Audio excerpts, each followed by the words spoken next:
I interrupt the Ivory Tower Boiler Room podcast network to release exciting news. One of our past guests, Dr. Jack Gieseking, has a new podcast. It is called Our Dyke Histories. I know I just said that word, but there's a reason why it's called Our Dyke Histories. Okay, I just wanted to say the word again.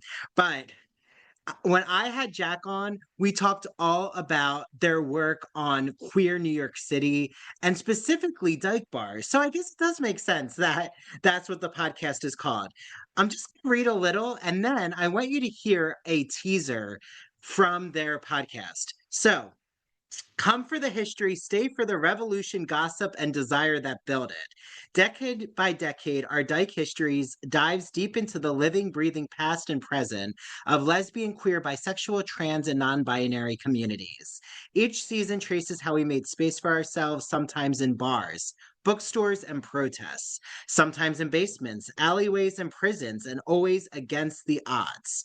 Our Dyke Histories is hosted by historian, geographer, and environmental psychologist Dr. Jack Jen Gieseking and produced in collaboration with Sinister Wisdom, the oldest lesbian multicultural literary and art journal. So now I want you to hear from Jack and some snippets from their podcast conversation. So make sure you listen to Our Dyke Histories on Spotify, Apple, wherever you get podcasts. Follow them on Instagram, and I hope you enjoy the podcast.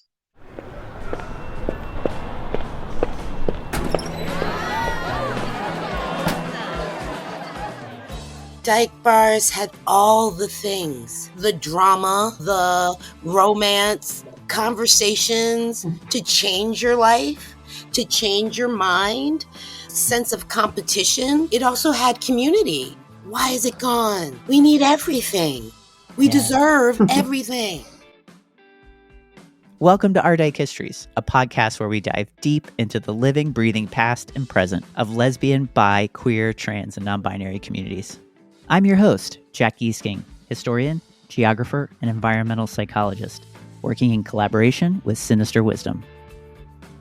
This season, decade by decade, we focus on dyke bars with an asterisk, tracing the creation, spread, decline, and revival of brick-and-mortar lesbian bars, alongside the ever-present, not as equally recognized and itinerant parties, especially those for racialized women and trans people. She had a mansion, later called the Garden of Allah, and she had these fabulous house parties with ingenues in this swimming pool. They may or may not have been very sexual, like orgies. We found a lot of examples of Black queer women gathering together in Harlem speakeasies, putting blues song on the jukebox, dancing together in ways that the vice reformer watching found to be very, very shocking and scandalous. It was a rich darkness. We created because of the power of desire. We focused so much on bars. And yes, that's where we became the public face of our bodies. That's where our bodies entered public life. Where the touch you wanted was, I decided that we created a new gender, the gender of desire. One of the things we don't think about is still to this day, 40% of people incarcerated in women's prisons identify as LGBTQ. They're where people end up after being at the bars. They're where people socialize outside the bars, but we rarely think about them as social spaces.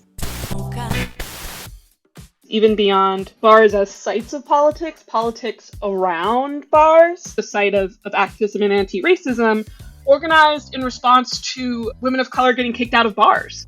When Koch became mayor of New York in the late 70s, he started forcing people out of those spaces and tried to close down other bars and succeeded in many cases to sell those spaces. I personally am a very indoor person, but it does feel like the softball field is probably better for us overall, even though clearly in the Great War, the bars won. My first lesbian bar, the windows were painted black.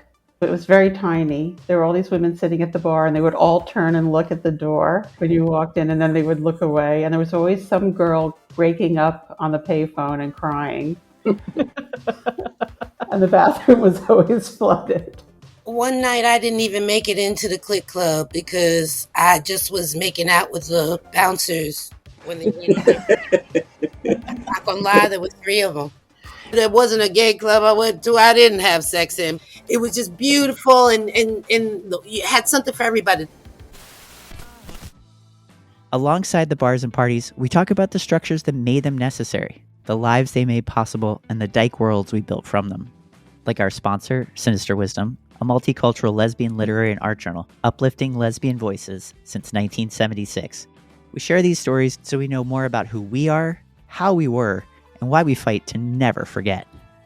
These are our stories of danger, of laughter, of sex, and of radical joy. We didn't just take up space, we built it. Our Dyke Histories from Jack Jen Gieseking in collaboration with Sinister Wisdom. Check out our newsletter at queergeographies.ghost.io.